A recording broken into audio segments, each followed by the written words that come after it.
મિત્રો 8 નવેમ્બર 2016ના દિવસે આ દેશમાં એક ખૂબ જ મોટો પગલો લેવામાં આવ્યો અને નોટબંધી કરવામાં આવી। 500 અને 1000 રૂપિયાની નોટોને બંધ કરવામાં આવી અને એના પછી નવી નોટો 500ની નવી નોટો અને 2000ની નોટો આપણને આપવામાં આવી। 2016માં આ જે બધી નવી નોટો લાવવામાં આવી એ હાલમાં ભારતની લીગલ કરન્સી તરીકે માર્કેટમાં સર્ક્યુલેટ કરવામાં આવે છે, પણ એમાંથી પણ હવે 2000 રૂપિયાની નોટને તો બંધ કરી દેવામાં આવ્યું। પણ મિત્રો, આ વિડીયોની જે મેઇન વાત છે એ છે કે હવે ભારતમાં 500ની 200ની અને 100ની નોટો પણ બંધ કરી દેવામાં આવશે। મતલબ કે હવે ભારતમાં પરમાનન્ટ નોટબંધી થવા જઈ રહી છે। ધીમે ધીમે હવે આપણા ભારત દેશમાં જેટલી પણ નોટો આજે લીગલ ટેન્ડરમાં છે, જેટલી પણ નોટો માર્કેટમાં ચાલે છે, ધીમે ધીમે બધી નોટો ભારતમાં બંધ કરી દેવામાં આવશે। મિત્રો, ગભરાવાની જરૂર નથી। આ વિડીયોને ખાલી અંત સુધી જોજો, તમે સમજી જશો કે ભારતમાં હવે કેવી રીતે પરમેનન્ટ નોટબંધી થવા જઈ રહી છે અને આગામી સમય દરમિયાન હવે આપણા ભારત દેશમાં લેનદેન કેવી રીતે ચાલશે। તમામ પ્રશ્નો ઉપર આ વિડીયોમાં આપણે ખૂબ જ વિસ્તારપૂર્વક વાત કરવાની છે, માટે વિડીયોને છેલ્લે સુધી જોવા તેમજ લાઇક અને શેર કરવા ખાસ વિનંતી। અને જો તમે આ ચેનલ ઉપર પહેલી વાર આવ્યા છો તો હમણાં જ ચેનલને સબસ્ક્રાઈબ કરી લેજો। તો ચાલો આજનો આ મહત્વપૂર્ણ વિડીયો શરૂ કરીએ। તો મિત્રો, ઈ રૂપિયાના વિષયમાં લગભગ તો તમે બધાએ સાંભળ્યું જ હશે। 1 ડિસેમ્બર 2022થી ભારતમાં આનો પાયલટ પ્રોજેક્ટ ચાલુ કરી દેવામાં આવ્યું છે। ડિજિટલ ક્રાંતિના આ યુગમાં હવે રૂપિયો પણ ડિજિટલ થવા જઈ રહ્યો છે। આજની તારીખમાં આપણા ભારત દેશમાં ભલે યુપીઆઈ અને ફોનપેનો વપરાશ ખૂબ જ મોટા પાયે થઈ રહ્યો છે, પણ તમને જણાવી દઉં કે આંકડાઓના અનુસાર આ દેશમાં ભારતીય લોકો પાસે રહેલી રોકડી રકમ 21 ઓક્ટોબર 2022 સુધી 30.28 લાખ કરોડના રેકોર્ડ ઉપર પહોંચી ગઈ હતી। આનાથી ખબર પડે છે કે નોટબંધીના આટલા વર્ષો વીતી ગયા છે, આમ છતાં પણ આપણા ભારત દેશમાં જે રોકડા રૂપિયાથી જે લેનદેન થાય છે એ ખૂબ જ મોટા પાયે થાય છે। જો આપણે સરકારની માનીએ તો નોટબંધી પાછળનું એક સૌથી મોટું કારણ તો ભારતમાં ડિજિટલ કરન્સીને વધારવું જ હતું, પણ આજની તારીખમાં મિત્રો આવું થઈ નથી રહ્યું। એટલા માટે હવે સરકાર આ નોટબંધીનો એક બીજો ઉપાય અપનાવી રહી છે।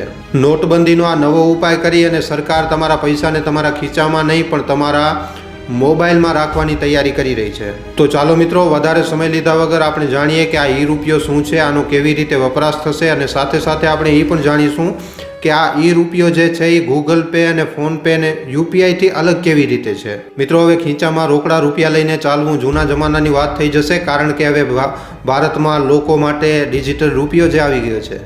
આરબીઆઈ આ ડિજિટલ રૂપિયાને ઈ રૂપિયાને 2 રીતે લોન્ચ કરવાની યોજના બનાવી છે।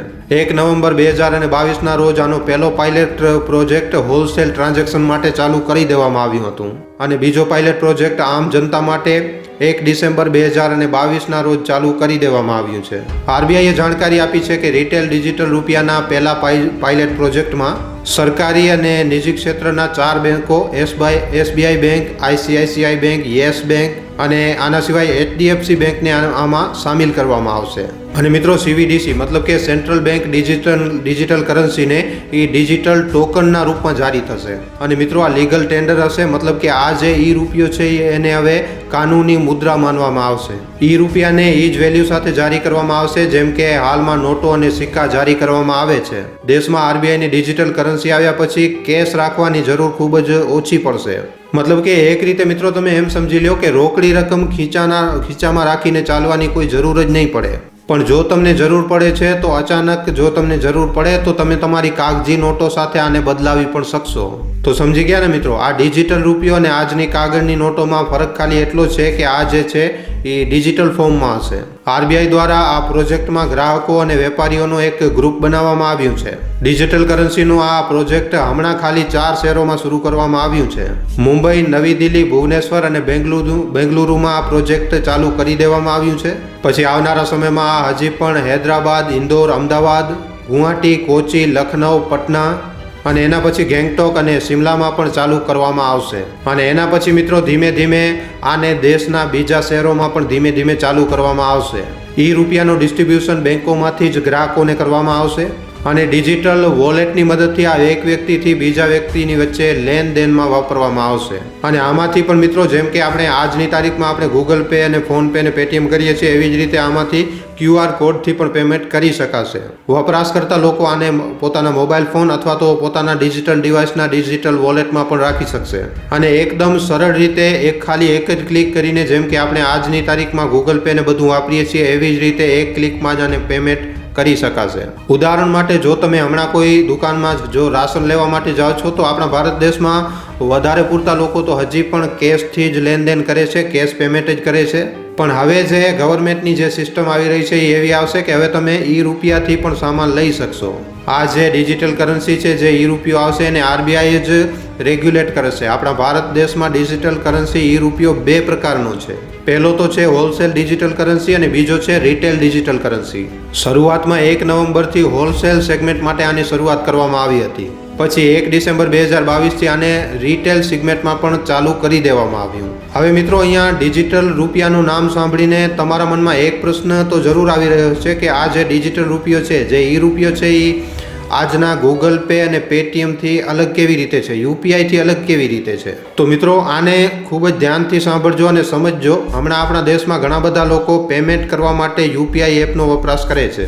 યુપીઆઈનું ચલણ ભારત દેશમાં એટલો ઝડપથી વધી રહ્યો છે કે આને નાના છોકરાથી કરી અને મોટા માણસો પણ આને વાપરી રહ્યા છે, કારણ કે યુપીઆઈ પેમેન્ટ કરવાનું જે પ્રોસેસ છે એ પ્રોસેસ ખૂબ જ વધારે સરળ છે, એકદમ વોટ્સઅપ ઉપર મેસેજ મોકલવા જેમ જ છે। હવે જો આપણે વાત કરીએ કે આ ઈ રૂપિયો, આ ડિજિટલ રૂપિયો યુપીઆઈ અને પેટીએમથી અલગ કેવી રીતે છે, તો મિત્રો તમને જણાવી દઉં કે હમણાં જે આપણે યુપીઆઈ પેમેન્ટ કરતા હોઈએ છીએ એને આપણે ડિજિટલ કરન્સી ન કહી શકીએ, કારણ કે યુપીઆઈ દ્વારા જે પૈસા ટ્રાન્સફર કરવામાં આવતા હોય છે એ આજે પણ ફિઝિકલ કરન્સીથી જ ચાલે છે। યુપીઆઈ પેમેન્ટ જે છે એ direct bank account to bank account હોય છે।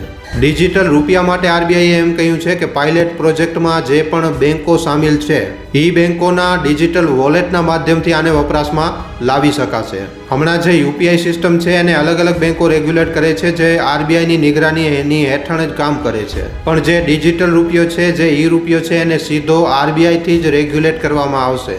પણ હા, અહીંયા પણ એક વાત છે, બાકીના બેંકો પણ આના ડિસ્ટ્રીબ્યુશનમાં સામેલ હશે। હવે વાત રહી આ ડિજિટલ રૂપિયાના ફાયદાની, તો ઘણા બધા જાણકારોનું એમ માનવું છે કે આ ડિજિટલ રૂપિયાના ઘણા જ મોટા ફાયદા છે, જેમ કે આનાથી આપણી ડિજિટલ ઇકોનોમીને ખૂબ જ મોટી મદદ મળશે અને ખીચામાં રૂપિયા રાખીને ચાલવાની જરૂર નહીં પડે।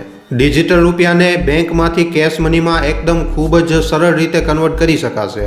અને હા મિત્રો, સૌથી મોટી વાત, આ જે ઈ રૂપિયો છે એ વગર ઇન્ટરનેટના કામ કરશે, આના માટે કોઈ ઇન્ટરનેટ ડેટા ચાલુ કરવાની જરૂર નહીં પડે। સૌથી મોટી વાત તો એ છે કે હમણાં જે કરન્સી છે એની બરાબર જ આ ઈ રૂપિયાની વેલ્યુ હશે, અને ભવિષ્યમાં આ ઈ રૂપિયાને યુપીઆઈ સાથે જોડવાની પણ તૈયારી ચાલી રહી છે। આનાથી થશે એવું કે તમે આને પોતાના મોબાઈલ વોલેટમાં પણ રાખી શકશો। આના સિવાય આને બેંક મની અથવા તો કેશ મનીમાં ખૂબ જ સરળ રીતે બદલાવી પણ શકાશે। આને ઓનલાઈન ચેક કરવાની રીત એકાઉન્ટ બેલેન્સ અથવા તો મોબાઈલ બેલેન્સ ચેક કરવાની જેમ જ હશે।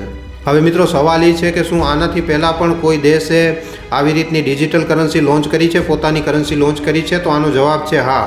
6 વર્ષ પહેલા પીપલ બેંક ઓફ ચાઇનાએ ઈ યુઆન વેચ્યા હતા। ચાઇનાએ 2 પાયલટ પ્રોજેક્ટ તૈયાર કર્યા હતા। ચાઇનાએ લોટરી સિસ્ટમથી ઈ યુઆન વેચ્યા હતા અને જૂન 2021 સુધી 2.4 કરોડ લોકો અને કંપનીઓએ ઈ યુઆનના વોલેટ બનાવી લીધા હતા। વર્ષ 2025 સુધી આ ડિજિટલ યુઆનની ચીની ઇકોનોમીમાં જે હિસ્સેદારી છે એ લગભગ વર્ષ 2025માં મિત્રો 9થી 10% થઈ શકે છે। અને જો આવું થયું તો ચીન આખી દુનિયાભરમાં સેન્ટ્રલ બેંકના ડિજિટલ કરન્સી લોન્ચ કરવાવાળો સૌથી પહેલો દેશ બની જશે। તમને જણાવી દઈએ કે જાન્યુઆરી 2021માં બેંક ઓફ ઇન્ટરનેશનલ સેટલમેન્ટે આ બેંકે જણાવ્યું હતું કે હમણાં દુનિયાના 86%થી વધારે બેંક ડિજિટલ કરન્સીનો વપરાશ કરી રહ્યા છે। વપરાશ નથી કરી રહ્યા, ડિજિટલ કરન્સી ઉપર કામ કરી રહ્યા છે। મિત્રો ગભરાવાની જરૂર નથી કે તમારા ખીચામાંથી પૈસા લેવામાં આવી રહ્યા છે, બસ પેમેન્ટ કરવાની રીતને બદલવામાં આવી રહ્યું છે। માટે આજે આગામી સમય દરમિયાન જે ભારતમાં ઈ રૂપિયો આવવાનો છે એનાથી ગભરાવાની કોઈ પણ જરૂર નથી। અને ધીમે ધીમે મિત્રો આ સિસ્ટમ જ્યારે આખા દેશભરમાં લાગુ થઈ જશે, બધા લોકોને આ સિસ્ટમ આવડી જશે, તો મિત્રો લગભગ એવું બની શકે કે પછી નોટોની કોઈ જરૂર જ નહીં પડે, માણસને નોટો રાખવાની કોઈ જરૂર જ નહીં પડે। અને જો પછી કોઈ લોકો નોટો રાખશે જ નહીં તો આવી રીતે ભારતમાં પછી એકદમ પરમાનન્ટ નોટબંધી થઈ જશે, કારણ કે બધા લોકો જે છે એ ડિજિટલ કરન્સીનો જ વપરાશ કરવા લાગશે। તો મિત્રો ડિજિટલ કરન્સીનો આ વિડીયો તમને કેવો લાગ્યો અને આના ઉપર તમારા શું અભિપ્રાય છે, તમારા શું વિચાર છે, અમને નીચે કોમેન્ટ સેક્શનમાં લખીને જરૂર જણાવજો। જો વિડીયો પસંદ આવ્યો હોય તો આ વિડીયોને ખાલી તમારા સુધી સીમિત ન રાખતા તમારા મિત્રો સાથે, પરિજનો સાથે, વોટ્સઅપ ઉપર, ફેસબુક ઉપર, યુટ્યુબ ઉપર જેટલો બની શકે વધારેમાં વધારે આ વિડીયોને શેર જરૂર કરજો। તો આજના વિડીયોમાં આટલું જ। હવે આપણે મળીશું ફરીવાર એક નવા વિડીયો સાથે। ધન્યવાદ।